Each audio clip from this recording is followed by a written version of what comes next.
اٹھا کے لاؤ. بچہ اٹھا کے لائے, دیکھا تو پھر دیکھتی ہی رہ گئی. ایسا معلوم ہوتا ہے کہ ایسی تصویر جسے خدا نے خود اپنے ہاتھ سے بنایا. قالت امرأۃ فرعون قرۃ عین لی ولک. کتنا خوبصورت اللہ کا نبی ہوگا کہ پہلی نظر میں فرعون کی بیوی کہتی ہے عجیب بچہ ہے کہ جس پہ نظر پڑتی ہے تو دل کو ٹھنڈک محسوس ہوتی ہے. کتنا خوبصورت بچہ ہو کہ صرف دیکھنے سے دل ٹھنڈا ہو جائے. کہا قرۃ عین لی ولک. ادھر فرعون صاحب بھی آگے, کیا ملکہ کیا اٹھایا ہے؟ کہا بچہ. کہا یہ تو بنی اسرائیل کا معلوم ہوتا ہے. کہتی ہے لا تقتلوہ عسیٰ ان ینفعنا او نتخذہ ولدا. فرعون دیکھنا, اس بچے کو بری نظر سے نہ دیکھنا, یہ تو میری آنکھوں کی ٹھنڈک تیرے دل کا قرار ہے. اس کی طرف دیکھو دل کو سکون ہوتا ہے. میرا جی چاہتا ہے ہم اس کو اپنا بیٹا بنا کے اپنے محل میں پالیں. اب ملکہ کے سامنے فرعون بیچارے کی کیا حیثیت, دن مرید تھا, چپکا کھڑا ہو رہا.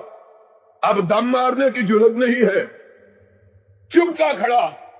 کہنے لگی لا تقتلوا. ہائے, اور وہ چپکا نہیں کھڑا, عرش والا اپنی قدرت کے کرشمے پہ مسکرا رہا ہے.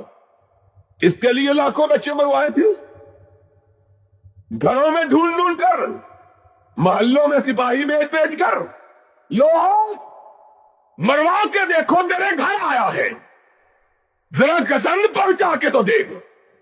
لا تقتلوہ عسیٰ ان ینفعنا او نتخذہ ولدا. قرآن وکذالک, اللہ کی قدرتیں دیکھو. اور دنیا والوں, دنیا کی طاقتوں کے نشے میں ڈوبنے والوں, تیری ٹوپی پہننے والوں, الٹی پلٹی وردیاں پہننے والوں, اپنے سروں پہ اقتدار کا تاج سجانے والوں, اختیار کے تختوں پہ بیٹھنے والوں, سن لو, رب کی قوت کے مقابلے میں دنیا میں کسی کی قوت و طاقت چل سکتی؟ کسی کی طاقت نہیں. کیا طاقت ہے؟ یہ دیکھو بڑا طاقت والا, لاکھوں مروا دیے. جس کے لیے مروائے وہ اپنے گھر آیا ہے, ہاتھ اٹھانے کی جرت ہے. مفسرین نے لکھا ہے کہ جب موسیٰ علیہ السلام پہنچے فرعون کے محلات میں, اب شور مچ گیا, بادشاہ کے گھر بیٹا ہوا, اپنا بیٹا جو بنا لیا. اب بچہ بھوک سے بلکنے لگا, پیاس محسوس ہوئی, بلکتا ہے. بادشاہ کا محل, کہا دایا کو بلاؤ. قرآن کچھ پہ قربان ہو. عرش والا کیا کہتا ہے, حرمنا علیہ المخزے. بہن بھی پیچھے کھڑی ہے, دیکھ رہی ہے کہ کرشمہ کیا ہوا. خود مروانے والے کے گھر میرا بھیا پہنچ گیا ہے. سوچا اب پکڑیں گے مار دیں گے, لیکن حال الٹا ہو گیا. کوئی ادھر دوڑ رہا ہے, کوئی ادھر دوڑ. کیا ہوا؟ بچہ رو رہا ہے. چپ کراؤ. بچہ چپ کیسے کرے, بھوک لگی ہے, دودھ والی کو بلاؤ. دایا بلائی گئی. عرش والے نے کہا حرمنا علیہ المراضع, ہم نے چھٹپنے میں بچپنے میں ہی موسیٰ پہ وحی نازل کر دی. ہم نے کہا موسیٰ تیری ماں اپنے گھر میں تیرا انتظار کر رہی ہے, دیکھنا کسی اور کا دودھ پینا, اپنی ماں کا پینا. حرمنا, عورتیں آتی ہیں دودھ پلاتی ہیں, بچہ دودھ کی طرف دیکھنا بھی گوارا. تنگ آ گئے, بچہ بلک رہا, رو رہا, پریشان ہو گئے. جب بہن نے یہ ماجرا دیکھا, ننھی سی بہن ڈرتے ڈرتے قریب آئی, کہنے لگی ملکہ سلامت, جب عورتوں کو بلا کے دیکھ لیا دودھ پلانے کے لیے, اگر اجازت دو تو ایک عورت کو میں بھی نہ بلا کے لاؤں, اس کو بھی آزما دیکھو. انہوں نے کہا کہ جلدی بلاؤ, بچہ بلک رہا ہے. دوڑی ہوئی ماں کے پاس گئی, اماں تیرا بیٹا تیری گود میں جانے کے لیے ہمک رہا ہے, ماں کو بلا کے لائی. فرعون کی بیوی جلدی سے آگے بڑھی.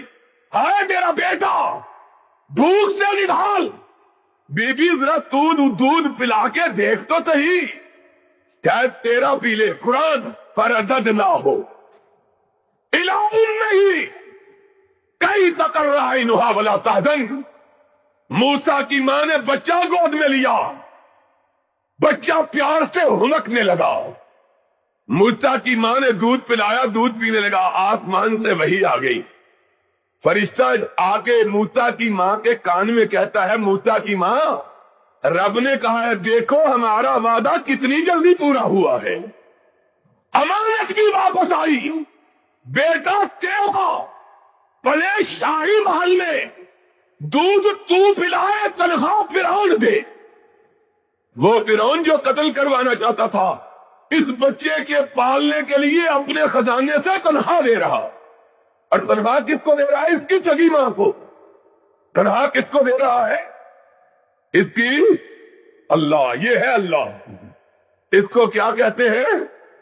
محمد الرسول اللہ صلی اللہ علیہ وسلم نے ایک دفعہ آپ کا پیارا محبوب بیٹا, منہ والا بیٹا حضرت زید رضی اللہ تعالی عنہ, ان کے بارے میں آیا کہ مکہ کے مشرک نبی پاک کو دکھ دینے کے لیے اس کو پکڑ کے لے گئے. کہہ لگے آؤ سفر پہ چلتے ہیں. سفر میں گئے, رات کا وقت ہوا, حضرت زید سوئے. اس کافر نے حضرت زید کے پاؤں ہاتھ باندھ دیے سوئے میں, رسا لپیٹ دیا اور تلوار نکال کے گردن پہ رکھ دی ذبح کرنے کے ارادے سے کہ نبی پاک کو جب اس کے شہادت کی خبر ملے گی حضور غم زدہ ہو گے, کیونکہ حضور کو حضرت زید سے بڑا پیار تھا. آپ کے محبوب اور آپ کے منہ بولے بیٹے نبی کو دکھ دینے کے لیے. اتنی دیر میں حضرت زید کی آنکھ کھل گئی. دیکھا ہاتھ بنے ہوئے, پاؤں بنے ہوئے, حرکت جسم میں موجود ہے, حرکت کرنے کی قوت نہیں, اور دشمن تلوار گردن پہ رکھے. کہا کہ کھولو, جاؤ محمد کو کہو کہ اس کا خدا تم کو بچائے. آج تیری موت کی خبر جب محمد کو پہنچے گی کتنا غمگین ہوگا. صلی اللہ علیہ وسلم. حضرت زید نے آنکھ کھولی, کہا کیا دیکھتے ہو؟ آج دنیا کی کوئی طاقت تجھ کو مجھ سے بچا سکتی؟ رات کا اندھیرا, جنگل بیابان, قرب و جوار میں کوئی آبادی بھی موجود, کوئی بندہ کوئی پرندہ چرندہ موجود نہیں جو تیری مدد کرے. آج کون تیری مدد کرے گا؟ بے اختیار حضرت زید کی زبان سے نکلا, حسبی اللہ نعم الوکیل, نعم المولا. اب ابھی وظیفہ یاد کر لو, قرآن کے وظیفے, نبی کے فرمان کے وظیفے. حسبی اللہ نعم الوکیل, یہ وابیوں کا وظیفہ مشہور ہے. حسبی اللہ, اللہ کافی ہے. ہائے ہائے کیا پیارے الفاظ. اللہ ہم کو, اوروں کو اور مبارک, ہمیں اللہ مبارک. اوروں کا اور چارہ ساز, ہمارا اللہ کا عرفہ. حسبی اللہ ہو نعم الوکیل, رب سے زیادہ بہتر چارہ ساز کائنات میں کوئی دوسرا ہو سکتا؟ نعم المولا نعم النصیر, اعلیٰ مالک, اعلیٰ مددگار. کیا کہا؟ حسبی اللہ. کہا ابھی میری زبان سے بات نکلی, دیکھا کہ تلوار اس کے ہاتھ کی پکڑی اوپر اٹھی اور اس کی گردن اتر گئی, کٹ گئی. کسی نے ہاتھ کام کھولے, دیکھا گرد و پیش میں کوئی بھی موجود نہیں. اللہ اکبر. اٹھے, کپڑے جھاڑے, نبی کے پاس بھاگے ہوئے آئے. کہا آج رات تیرے ساتھ عجب حادثہ ہوا. واقعہ بیان کیا. اتنی دیر میں حضور پر وحی کی کیفیت تاریخ ہو. آپ نے فرمایا زید چپ ہو جاؤ. زید چپ ہو گئے.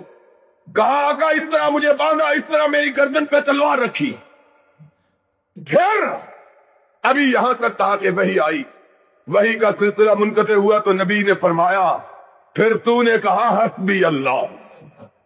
اللہ چارہ ساتھ کافی.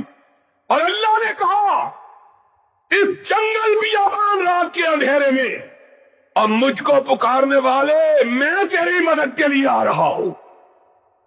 پھر فرشتہ آیا اور دشمن کی تلوار سے دشمن کی گردن کاٹ کے چلا گیا. حسبی اللہ ہو, اللہ سے زیادہ قوت و طاقتوں کا مالک کائنات میں کوئی اور بات سچی پاک موجود.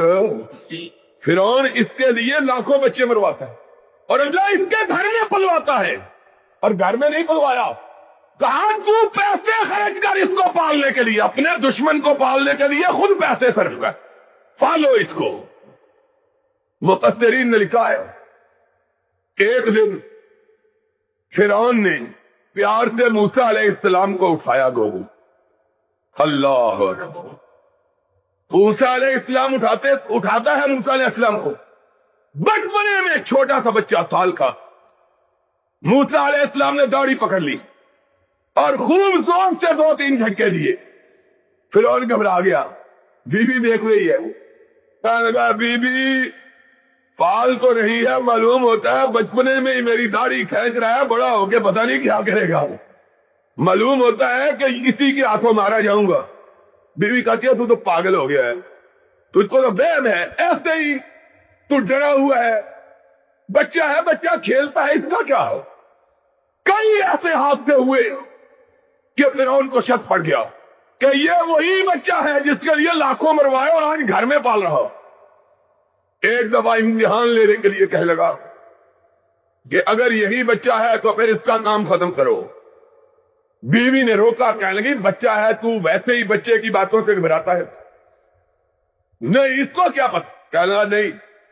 چنانچہ ایک تھال منگوایا, اس میں ہیرے اور جواہرات رکھی, اور ایک تشتری منگوائی جس میں آگ کے انگارے رکھے. کہنے لگا دیکھتا ہوں اگر تو یہ وہی بچہ ہے تو جواہرات بھی چمکتے ہیں اور کوئلے کا انگارہ بھی, پھر تو جواہرات اٹھائے گا, اور اگر عام بچہ ہے تو جو زیادہ چمکے گا اس کو اٹھا لے گا, اور زیادہ کوئلہ چمکتا ہے. رکھا. اللہ اکبر. دونوں تشتریاں رکھی, بچے اٹھا لو, امتحان لے. موسیٰ اللہ کا نبی ہاتھ جواہر کی طرف بڑھایا, فرشتے نے ہاتھ جواہرات سے ہٹا کے انگارے کی طرف کر دیا کہ اس کو پتہ نہ چل جائے, کہیں نقصان نہ پہنچا دے. جب کوئلہ اٹھایا تو بیوی کہنے لگی دیکھا پاگل, تو کہتا تھا کہ یہ وہی بچہ, تو پاگل ہو گیا. یہ بچہ ہوتا تو جواہرات اٹھاتا, کوئلے